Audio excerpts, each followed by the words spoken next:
Hi there everyone, and welcome to Paper Wishes weekly webisodes. I'm Sarah Newman, and I'm really looking forward to showing you this gorgeous set from our friends at Pink Fresh called the Flower Market Collection. So to start, we have a pack of really sweet 6x6 pattern papers. Now there are 24 sheets in all with vintage imagery and floral designs. These are all double-sided and they are so much fun to work with. Then to go along, we have 2 packs of coordinating die cuts. So there's the ephemera pack and there's the floral ephemera pack. I'm going to flip these over so that you can see what's included. The floral ephemera pack, as you might imagine, all flower images, 45 pieces in total. And the ephemera pack has 38 pieces, which includes some flowers as well as words and tags and other images. Then last but not least, we have a set of 84 color coordinating enamel dots, which just make a perfect finishing touch to your projects. So as you can see, we have a lot to explore today, and I am so very glad that you're here. Come play with us. This collection has been so much fun to work with that I actually don't think work is the appropriate word to use here. They have been so much fun to play with. Now the colors are bright and cheerful, and the ephemera is so easy to use to create your card focals. So here I'm combining 2 of the pattern papers on my card front. I've got this really fun orange floral, and I have a lighter, more geometric floral over here. I love how the light pink in this pattern paper coordinates with the light pink in the flowers on the orange paper. And this kind of color coordination just makes everything so easy when you're putting your card together. Now, when working with 2 pattern papers, my suggestion is always to create a bit of visual space between the 2 of them. Now, you can do this in a couple of different ways.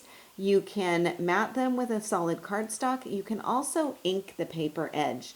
And that's what I've done here. In this case, I'm using my trusty Midas Gold ink pad, and I've inked the edge of the light pattern paper before gluing it to the orange floral. Really easy process to do.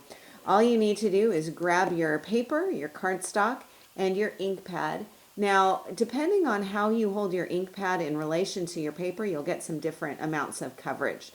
So if I simply run my ink pad along the edge, I will get a very clean, stark line.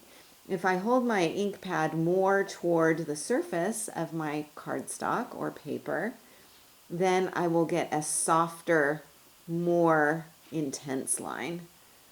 So let me bring in a piece of white cardstock and you can see how that looks. Now in comparison to this side, which is not inked. So you get a really nice bit of warmth and edging on here, but it definitely does create a bit of a line in between those 2 colors. And this is really nice, especially when you're working with pattern papers. Now, another option for you though too is to use some solid cardstock. So here I've got 2 pattern papers from today's collection. Really high contrast, very bold and very colorful. If I put the 2 of them together though, I think you can see there's a little bit of competition between the 2. So in this case, a great idea is just to grab a piece of solid cardstock and put that in between.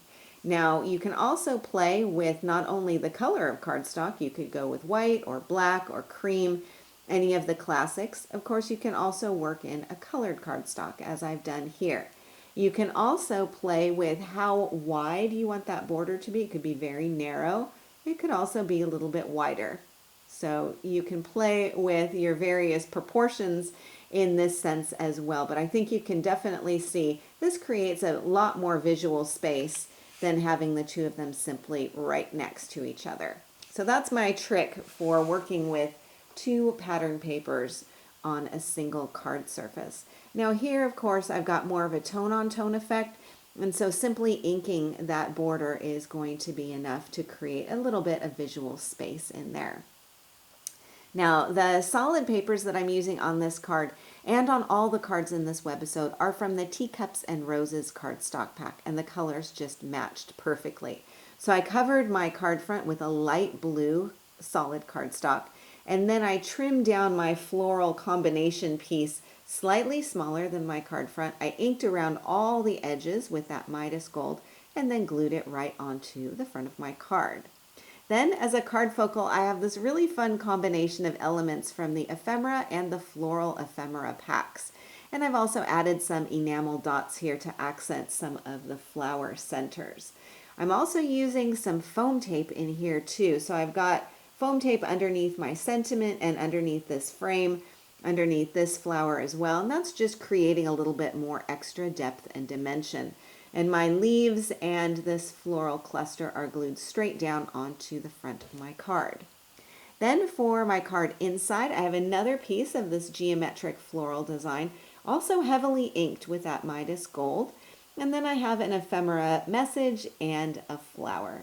So this is how easily the elements can combine to create a really sweet and colorful floral card. This card also combines two different pattern papers and uses inking to add depth and contrast.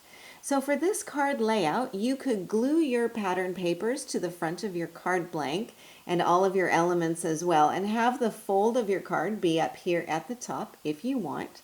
Or you could fold your card blank so that it opens in the center like this. And this is a really fun and easy way to get a little bit of a different twist on your card making. Super simple to do. So I'm going to bring in a blank white card. Now these are from hot off the press, and they do come pre-scored here in the center. So what I'm going to do is simply fold in each of these sides to meet that center line here. So I'm just going to fold in one side, nest it right up to that crease in the center, and then just fold this down with my finger. Now this is folded, but it doesn't look great, so what I'm going to do is just bring in a bone folder and crease that really well. That's going to give a bit more polished effect to my scoring. And then I'm going to repeat on the other side. Once again, nesting that right up to the fold in the center and creasing this down. And again, just grab that handy little bone folder and crease that line down.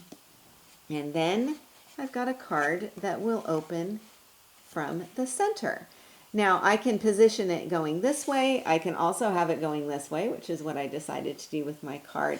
And then I can decorate from here. So one other thing, you are going to have a bit of a line here in the center. This is really easy to cover up with another bit of cardstock or pattern paper, and I'll show you that with my original card.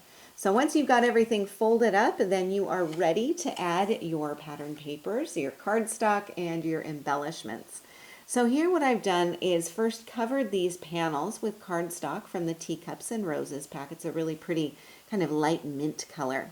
And then I added the pattern papers and the card focal. So a little trick, I die cut the scalloped rectangle shapes and I added the flowers and leaves on top. Then I glued the whole piece to the card front. And do make sure when you do this that you're putting glue only on the back of the top portion of that card focal so that you're not inadvertently gluing your whole card together. So this is a live and learn kind of tip that I'm giving you here. So I've assembled everything, and then I could position it exactly where I wanted it to go on the card front too. I've got some enamel dots down here at the bottom just for a little touch of dimension. And then you can see when I open up the card, I've covered that seam in the center with some pink cardstock. And then I've added some more scalloped rectangle layered pieces and some more of the ephemera here. And then up at the top, I've got even more ephemera and another die cut rectangle going along on top of my original piece here. Lots of fun to do, and I think just a fun alternative to your sort of standard folded card. Now, got another card that I want to show you, also with a little bit of folding here. In this case, I found some white vellum in my stash, and I love working with vellum. And so in this case, I thought I could position it on top of my pattern paper And then I just folded over a corner of this so that I'm getting this really soft muted effect on the vellum portion, but then also the pattern paper here as well. So if you wanted to mail the card, I would suggest creasing this down. But if you're simply handing over the card, you can allow this to have a little bit of space right in here as well. And that's going to give you a little bit more dimension there too. So my floral ephemera bouquet is on a focal of cardstock, and that's a scalloped oval nesting die, one of my favorites. And I tucked in some other flower elements behind. The sentiment is overlapping with a little bit of foam tape, and then I've got 3 little enamel dots at the bottom. And this is one of my favorite ways to incorporate those enamel dots into the project, just by adding 3 or even 5, could be any uneven number of elements. You can sprinkle them around on the background, or you can have them lined up like so. It just adds a really nice and colorful touch. And then for my card inside, I have some more of that beautiful floral pattern paper, plus some simple ephemera pieces here. Our final project uses the Sidestep card cutting die to create the card base. And I love this design because it not only gives you something that's a little bit different to work with, it also is a fun way to incorporate lots of those smaller ephemera or die cut elements on here too. Super simple to do as well, which makes it even more fun. So let's take a look. Here's the die that I'm working with, and you can see you're getting 1 metal die in here. Now this die is going to do all of your cutting and create your score lines as well. Now, because it's hot off the press, you're not only getting your die, you're also going to get a project idea on here. You've got some step-by-step instructions, and you have the diagram for your mountain and your valley folds. So everything is really easy to follow. They make it simple for us. So here's the die as it comes. So as you can see, you've got your outer edges, which will be your cutting line, and also this will be your cutting line, and then you've got your score lines in here too. So what I generally do is use a piece of 12 by 12 cardstock. Unfortunately, our 6 by 6 pattern papers are just too small to die cut. But if you die cut from a solid cardstock, then you can decorate from there. So let me show you my sample piece here. You can see this is one that I've already die cut from some pink cardstock. And all you need to do is follow the diagram. Here's your mountain fold. Here are your valley folds, so that when you get this all folded up, you will have a piece that looks like this. So you can kind of see that accordion folding from the side view. Now, of course, what I recommend is to use that bone folder again to score those folded edges, just so everything lies nice and flat. And this is going to make it a lot easier to decorate as well. So once you have that die cut, you can decorate as you wish. And let's see, I'll bring in my original card and we can take another look here. So in this case, what I've done is use the large panel with a portion of the pattern paper. I've just trimmed that down. And this is the pattern paper sheet that I was working with. Now, you can use this in its entirety. It's a really fun design, but because it has these kind of columns of design, you can also snip things apart and use them in portions. And there are a couple of papers in this collection that work really nicely for this. This would be another one. You can use all of the sunglasses together, but you can also cut them easily into columns. So that's what I've done here, and I've accented this with some of the ephemera bits popped up on foam tape. And of course, I'm using some of those enamel dots wherever I can. And then I've got some floral elements glued onto the kind of stair-step design here. And those will just be peeking out from underneath or from behind this sweet little bicycle. I just love this. And I've even added some flowers in the bicycle basket there as well. Then for the inside, I've just got a couple of simple ephemera pieces, although you could definitely decorate the other portion of the other side of the inside of your card too. And that is our final project for the day. A big thank you to our friends at Pink Fresh for these sweet designs. I had so much fun, which I think you can tell, and I think you will have a lot of fun with this as well. And a big thank you to you for joining me today. We're really glad that you're here, and we're so happy you're a part of the Paper Wishes family. Do feel free to leave a comment. We love to hear what you think. Each item can be purchased separately, and you can see them below.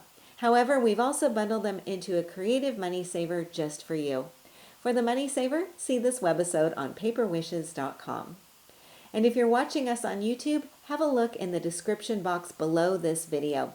You'll find a link that will take you to our Paper Wishes webisodes page, and you can see everything I just mentioned. If you enjoyed our video today, we'd really appreciate a thumbs up. It helps people to find our channel. And don't forget to subscribe. We create 3 to 5 videos each week, so there's always something fun to inspire your creative spirit.